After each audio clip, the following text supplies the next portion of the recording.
Bay, kaganda na. Yan ang ating mga lupit to. Talagang yan eh. Kung meron kayong mga ipapagawa dyan, yan yung mga pang ano natin. Gawa tayo ng building. Ito yung glass window. At ito yung ating hagdanan sa baba. Bubutasin to. Yung CR natin. Ayan. Ito yung glass. Bintana.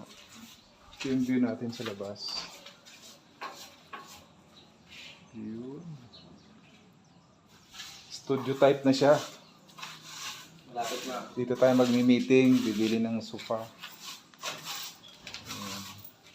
Flat screen TV. Huwag na kayo magkatubiling mag-comment yung mga may papagawa. Ito is babakbakin pa ito.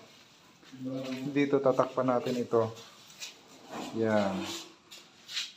Ililipat na doon sa kabila. Okay, don't forget to share.